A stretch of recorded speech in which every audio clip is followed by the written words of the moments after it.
ओम नमो भगवते वासुदेवाय नमो नमस्कार बंधुगण आपण मानकु आम यूट्यूब चैनल को स्वागत। बंधुगण आज भिडियो आम आपण मानकु कहबाकू जाउछु 7 और 8 तारिखर दिनटी आपणकर किपरि साब्यस्त हेबो ता सहित केउ प्रकार दिन को आपण प्लानिंग करिवे ए दिन आपणकर किपरि कटिबो एहा सहित जदि कहबा केउ सबु जिनिस रे आपणकु फायदा हेबो केउ सबु जिनिस रे आपणकु सावधानता अवलंबन करबाकू पड़िबो आपणकर लव लाइफ किपरि रहिबो क्यारियर किपरि रहिबो बिजनेस आउ व्यापार किपरि रहिबो ता सहित स्वास्थ्यर महत्वपूर्ण इनफॉरमेशन मध्य आमे आपण मानकु भिडियो रे देबो आ भिडियो शेष रे आमे आपण मानकु किछि उपाय विषय मध्य कहिबो जहा द्वारा आपण ए 2 दिन को आहुरी अधिक शुभ और मंगलदायक साब्यस्त करि परिबे।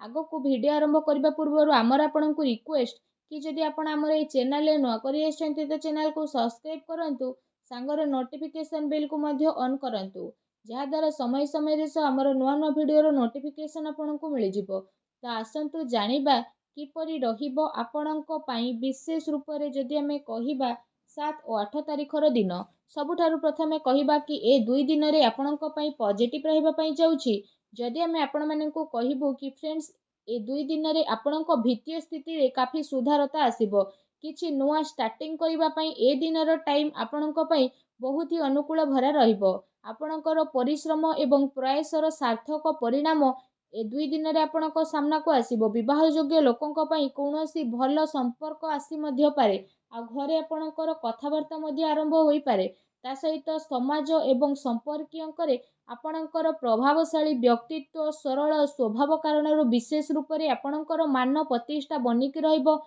समय किछि मिलाजुला प्रभाव मध्य आपणको पई नै करी आसुछि किंतु ताकू आपण बहुत भलो बनैबार अति आवश्यक रहिछि। किछि टाइम रु अति संपर्कीयंक भितरे जहाँ भी लड़ाई झगड़ा चलुथुला त से सबु ए दिन रे कहार माध्यम द्वारा दूर मध्य हेबो एवं संपर्क रे पुणी थरे मधुरता आसीबो। प्रतिष्ठित लोकंक ठारो मिलाजुला बढ़िबो जहाँ आपणको पई भविष्यत पई बहुत ही लाभदायक सिद्ध हेबो। धार्मिक स्थल रे जिबार आपणकर प्रोग्राम मध्य बनिबो जो कारण पई बहुत अधिक शांति एवं हल्का आपण अनुभव करिवे। घरे सुख सुविधा संबंधित वस्तुर किणाकिणी मध्य हेबो ता सहित कौनसी दामी उपहार मध्य आपणकु मिली पारे। विद्यार्थी वर्गंकु निजर चाकरी संबंधित कौनसी क्षेत्र रे इंटरव्यू रे सफलतार विशेष रूप रे जोग बनुछि सेथि पई पूरा परिश्रमर सह निज कार्य उपरे फोकस देखांतु। निजर सिद्धांत द्वारा कौनसी प्रकार समझौता आपण आदौ करंतु नाही। प्रभावशाली एवं प्रतिभावान व्यक्तिंक सहित अधिक टाइम व्यतीत करंतु एहा द्वारा आपणकर आत्मबल एवं आत्मविश्वास रे वृद्धि हेबो तथा नकारात्मक विचार मध्य आपणकर दूर हेबो। भाग्य ठारू अधिक आपण आपणकर कर्म उपरे विश्वास रखंतु दिन आपणक पई बहुत ही भलो रहिबो। ता सहित आसंतु जानिबा ए दिन रे आपणक पई कोन नेगेटिव रहिबो।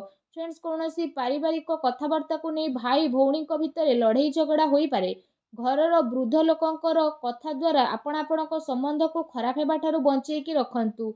विद्यार्थी वर्ग माने आपणकु नुकसान मध्य पारंती सेति पई सावधान रहंतु। घरर कौनसी वृद्ध लोकंकर स्वास्थ्य को नहीं मध्य आपणकर चिंता रहिबो डॉक्टरଙ୍କ पाखकु मध्य आपणकु जीवाकू पड़ी पारे।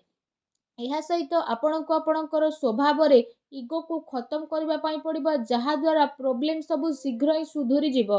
हेति पई कोनोसी भी योजना उपरे कार्य करिबा पूर्वरु ता उपरे बहुत भलो भाबरे आपण विचार अवश्य करंतु। कौनसी दुखद समाचार मिलिबा कारणरू किछि टाइम पई मनरे उदासी एवं नकारात्मक विचार मध्य आपणकर आसी पारे किंतु आपण शीघ्र ही से सबुरु बाहरिबे आगोकू। विद्यार्थी वर्ग पाठ पढ़ा अपेक्षा फालतू भूल बोझमणा रे अधिक ध्यान केंद्रित करिवे। निजर महत्वपूर्ण कागज कारबाई को बहुत ही अधिक संभाळिकी रखिबे काहेकि ना जदि से सबु हजे जीव मिलिबा बहुत कष्टकर हेबो। घरर छोट मोट कथारे अकारण रे चिंता उत्पन्न हेबो सेथि पई अधिक क्रोध करिबा ठारू दूरी रुहंतु। सामाजिक गतिविधि रे अधिक ध्यान न देकी किछि अति संपर्कित लोक माने आपणको ऊपर नाराज होई पारंती तो से सब ऊपर ध्यान न देकी आपण निजर कर्म ऊपर ध्यान दियंतु। घरर वरिष्ठ लोकंकर मान सम्मान अवश्य बनिकी रखंतु। आसंतु जानिबा ए दिन रे आपणकर लव लाइफ किपरि रहिबो।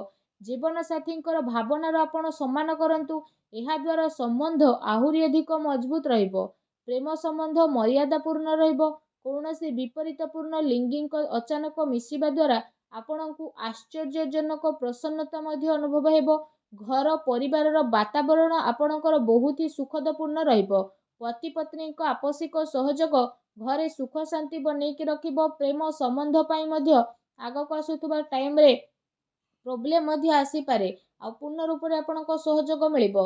ଜୀବନସାଥୀଙ୍କର ଆପଣଙ୍କୁ ଆପଣଙ୍କ କାର୍ଯ୍ୟରେ ପୂର୍ଣ୍ଣ ରୂପରେ ସହଯୋଗ ପ୍ରାପ୍ତ ହେବ ତଥା ଘରେ ସକାରାତ୍ମକ ବାତାବରଣ ମଧ୍ୟ ଦେଖିବାକୁ ମିଳିବ।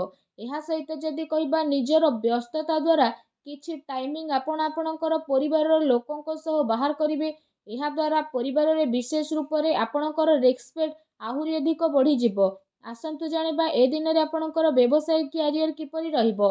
ବ୍ୟବସାୟରେ ଏବେ ବର୍ତ୍ତମାନ ପରିସ୍ଥିତିର ପ୍ରଭାବ ଆପଣଙ୍କର ବନୁଛି।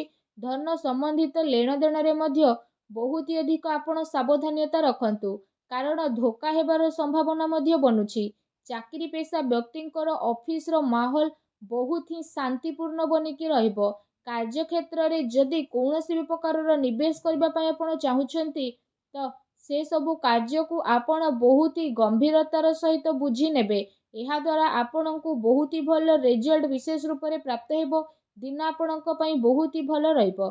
ଚାକିରିରେ ନୂଆ ସମ୍ଭାବନା ମିଳିବାର ବହୁତ ହି ଭଲ ଯୋଗ ବନୁଛି। ଏହା ସହିତ କାର୍ଯ୍ୟକ୍ଷେତ୍ରରେ ଯଦି କହିବା ଅନ୍ୟର ହସ୍ତକ୍ଷେପ ଦ୍ୱାରା କର୍ମଚାରୀଙ୍କ ଭିତରେ ମତଭେଦ ଉତ୍ପନ୍ନ ହୋଇପାରେ। ସେଥିପାଇଁ ଆପଣ ନିଜର ନିର୍ଣ୍ଣୟକୁ ପ୍ରାଥମିକତା ଦିଅନ୍ତୁ ତଥା ବ୍ୟବସାୟିକ ଗତିବିଧି ଉପରେ ଆପଣ ନିଜର କଡ଼ା ନଜର ରଖନ୍ତୁ।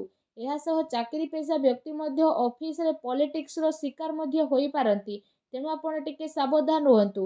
ତା ସହିତ ଯଦି କହିବା ଏ ଦିନରେ ଆପଣ କୌଣସି ବି କାରଣରୁ କାର୍ଯ୍ୟକ୍ଷେତ୍ରରେ ଅଧିକ ଟାଇମ ଦେଇପାରିବେ ନାହିଁ, କିନ୍ତୁ ସେ ସବୁରୁ ବାହାରିକି କର୍ମଚାରୀଙ୍କୁ ଆପଣ ଉଚିତ ସପୋର୍ଟ ମିଳିବ। ଚାକିରି ପେଶା ବ୍ୟକ୍ତିବିଶେଷଙ୍କୁ ନିଜର କିଛି ଉଚ୍ଚ ଅଧିକାରୀଙ୍କର ପୂର୍ଣ୍ଣ ରୂପରେ ସହଯୋଗ ପ୍ରାପ୍ତ ହେବ।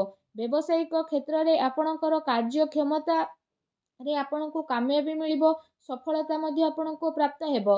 ସେଥିପାଇଁ ପ୍ରତ୍ୟେକ କାର୍ଯ୍ୟକୁ ଆପଣ ବହୁତ ହି ଗମ୍ଭୀରତାର ସହ ଭାବନ୍ତୁ। ଚାକିରି ପେଶା ବ୍ୟକ୍ତିବିଶେଷଙ୍କୁ ତାଙ୍କର କାର୍ଯ୍ୟକ୍ଷମତା ପାଇଁ ପ୍ରୋତ୍ସାହନ ପ୍ରାପ୍ତ ହେବ, ଯେଉଁ କାରଣ ପାଇଁ ତାଙ୍କର ମନ ବହୁତ ହି ପ୍ରସନ୍ନ ରହିବ। ଆସନ୍ତୁ ଜାଣିବା ଏ ଦିନରେ ଆପଣଙ୍କର ସ୍ୱାସ୍ଥ୍ୟ କିପରି ରହିବ। ଯଦି କହିବା ଏ ଦିନରେ ଆପଣଙ୍କ ସ୍ୱାସ୍ଥ୍ୟ ବହୁତ ହି ଉତ୍ତମ ରହିବ ତଥା ଆପଣ ଊର୍ଜାରେ ଭରପୁର ରହିବେ। ଏ ଦିନ ଆପଣ ନିଜେ ନିଜକୁ କାଫି ତନ୍ଦୁରୁସ୍ତ ଓ ଚିନ୍ତାମୁକ୍ତ ମଧ୍ୟ ଅନୁଭବ କରିବେ।